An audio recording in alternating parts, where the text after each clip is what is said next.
Uma boa sociedade, ela tem os princípios da confiança, com certeza, você precisa confiar no sócio, mas a gente pode estabelecer um processo que deixe muito claro quais são as regras, responsabilidades, limites, ganhos que cada um dos sócios vai ter, ou como direitos, ou como deveres. Traduzindo, um documento que estabelece as regras do jogo. O nome desse documento existe, ele se chama Termo de Acordo dos Sócios, com alguns nomes diferentes, mas de uma forma geral é Acordo dos Sócios, Termo de Compromisso dos Sócios, Acordo de Atuação dos Sócios, ou seja, nomes diferentes, mas que tem um propósito. Esse documento vai estabelecer quais são as regras que os sócios devem seguir. Nesse documento estabelece quais são as divisões societárias, quais são as responsabilidades de cada um, quais são as tarefas de cada um, quais são as atividades de cada um, qual é a participação societária de cada um e por aí vai. Aqui é importante. Nem sempre as sociedades são divididas exatamente igual. Por exemplo, 2 sócios, 50%. 4 sócios, 25% para cada um. Não é assim que funciona. Você pode ter uma sociedade em que você tenha 80% e seu sócio tenha 20%. Você pode ter uma sociedade em que você tenha 95% e seu sócio tenha 5% do quadro societário, da participação da empresa. É importante deixar claro que quando nós falamos de sócio, nós não estamos falando de funcionários colaboradores. Sócio é sócio. Sócio é dono da empresa. Pode ser 0,1%. É sócio.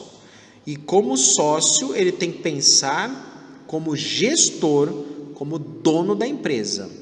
Mesmo que eu tenha uma participação menor, um 0,1, 0, alguma coisa, ainda assim eu me comprometo e penso e atuo como proprietário da empresa. Não é uma atuação como funcionário. Você, em hipótese alguma, deve tratar o seu sócio como seu funcionário. Isso principalmente nas situações que um sócio tem uma participação societária maior que o outro. Quando é 50%, né, ou 60-40%, não fica muito evidente, mas às vezes você tem lá 99% e seu sócio tem 1%, pode acontecer de você tratar seu sócio como um colaborador, como um funcionário. Isso não vai funcionar. Sócio é dono. Pode acontecer sim, da sua decisão ter um peso maior sobre os demais sócios. Isso é normal. O nome disso se chama peso do voto. Então pode acontecer de um sócio ter 99%, o outro sócio ter 1% e o peso dos votos seja igual, cada um tem um peso igual. Isso está previsto no termo de sócios. Agora, pode acontecer de você ter, por exemplo, 80% da participação e você tem mais outros 4 sócios que tem os outros 20% e o peso da decisão maior é seu, ou seja, você tem um peso maior, sua decisão representa 80% de todas as questões. Então você é um agente decisor sobre as questões. Então, sim, o peso maior da decisão é sua, né, com certeza, nesse sentido, mas ainda assim você não pode tratar seus sócios como colaboradores e precisa também respeitar as decisões do seu sócio, senão o que vai acontecer? Você o tempo todo exerce seu poder maior de decisão, vai chegar um momento que o sócio fala, então fica com a empresa sozinho, fica aí para você, compra minha parte e eu estou saindo fora. Aí não adiantou nada.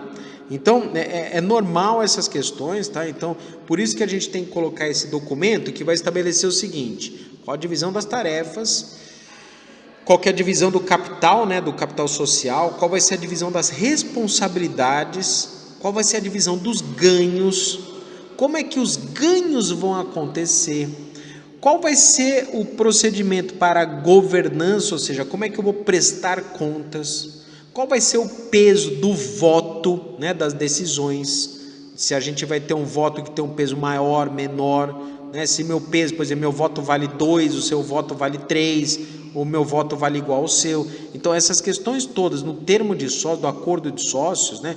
O termo de acordo de sócios, o acordo de sócios, o termo de estabelecimento das regras do sócio, esse documento é muito importante. Procure um apoio jurídico para você fazer isso, você vai ver que vai ser muito importante, é um dinheiro bem gasto na elaboração desse documento, que você estabelece quais são as regras do jogo. Ou seja, já começa o que é combinado, não sai caro, o que é acordado não sai caro. Então você estabelece as regras do jogo e segue o jogo conforme aquelas regras.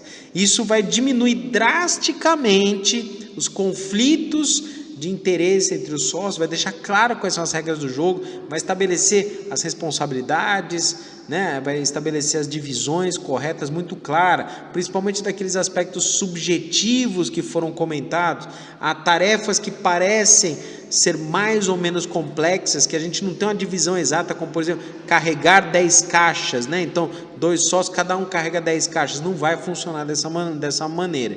A gente consegue estabelecer isso, e principalmente estabelecer as regras de controle e monitoramento das atividades, que pode ser através de uma prestação de contas, de um documento padrão, de um controle sistêmico, de uma reunião semanal, né, ou periódica.